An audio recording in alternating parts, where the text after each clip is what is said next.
Ketahuilah, kalau kita semakin jauh dari Allah Subhanahu wa taala, jauh dari Al-Qur'an, setan bakal menyerang kita. Baik melalui apa? Setan nyusup, surupan, atau setan melalui sihir, ataupun setan melalui mas, jin nasab juga, ataupun ain juga gampang menyerang diri dia. Makanya Allah Subhanahu wa taala berfirman, "Wa may ya'shu an dzikrir rahmani nuqayyid lahu syaitanan fahuwa lahu qarin." Barang siapa berpaling dariku, berpaling dari Al-Qur'an. Al-Qur'an di sini berpaling maksudnya apa? Ada yang nggak beriman dengan Al-Qur'an. Dan juga berpaling dari Al-Quran dalam syariat yang terkandung dalam Al-Quran dan Sunnah Al-Mutahharah. Ada yang menafsirkan beriman dengan Al-Quran, tapi apa? Jarang baca Al-Quran, nggak paham maknanya. Barang siapa berpaling dari Al-Quran, maka apa? Kami akan jadikan setan menyerang diri dia. Kenapa setan menyerang diri dia? Karena hati dia jauh dari zikir. Kuatnya fisik, kuatnya iman dimulai dengan hati yang kuat. Ketika hati dia yang dimisalkan oleh Ibnu Jauzi seperti istana, penghuni istana adalah raja, penghuni hati jantung kita ini adalah akal, yang mana istana itu dikitari oleh benteng, yang mana di pojok-pojok benteng itu ada menara, setiap benteng itu ada kaca, cermin untuk melihat si penjaga pintu gerbang melihat siapa musuh di luar benteng. Musuh di luar benteng adalah iblis dan setan, ada dukun, ada tukang sihir, ada orang-orang yang jahat mengintai dia untuk menjatuhkan diri dia. Ketika penjaga benteng bisa melihat musuh, maka dia waspada. Tapi musuh-musuh di luar ini menghembuskan asap hitam berupa syubhat, berupa syahwat, disiapkan jebakan-jebakan biar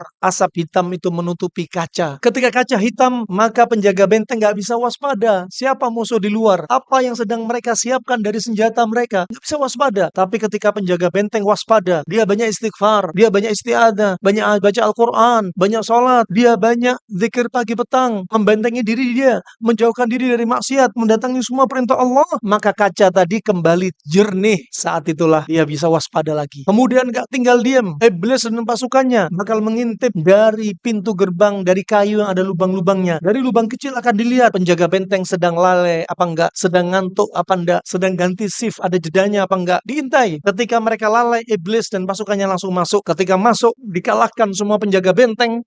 Akhirnya dia menguasai istana dan akhirnya dia menguasai raja dari penghuni istana, alias dia akan duduk di jantung dan menguasai akalnya kita. Makanya letaknya akal itu di jantung, bukan di kepala. Lahum qulubun la yafqahuna biha. Mereka punya jantung, tapi nggak digunakan untuk mikir. Makanya mikir pakai jantung. Apa kaitan jantung dan otak? Disebutkan Ibnu Qayyim rahimahullah ta'ala, tempat berpikir itu antara jantung dan otak masih ada proses. Tapi kekuatan daya pikir di jantung 60 kali lipat lebih besar daripada kekuatan daya pikir di otak. Makanya kalau jantung sudah dikuasai, ada orang yang gila. Kalau jantung dikuasai oleh syaitan, dia jadi orang was-was. Muncul penyakit-penyakit fisik dan psikis. Dari penyakit psikis, dia kena GERD, kena was-was, kena bipolar, OCD, NPD, narsis, kena anxiety disorder, kena halusinasi, kena schizofren, psikosomatik, dan penyakit-penyakit kejiwaan yang dibahas. Oh, ini penyakitnya gawat-gawat semua. Ini harus minum obat kimia seperti ini. Ini harus di-strum kepalanya dengan listrik. Ini harus rendam air kolam renang. Kenapa dia gak dinasihati? Ini harus banyak baca Al-Quran dengan artinya. Kalau dia jauh dari Al-Quran, wa may ya'shu an dzikrir rahmani nuqayyid lahu syaitanan fahuwa lahu qarin, maka setan akan dikirim oleh Allah untuk menyerang manusia. Diserang dari masalah psikis. Anda lihat, orang punya masalah psikis sering dia sesak dada, engap, jantung berdebar, lambung terasa panas. Kenapa? Disebutkan as-sudur, syifa bagi sudur, bagi hati. Al-Quran itu apa? Karena di syifa bagi dada. Karena apa? Di dada ada lambung. Ke atas, ke bawahnya dada dikit ada lambung. Kemudian di kiri ada jantung. Kemudian ada paru-paru, ada diafragma. Ini diserang semua. Ternyata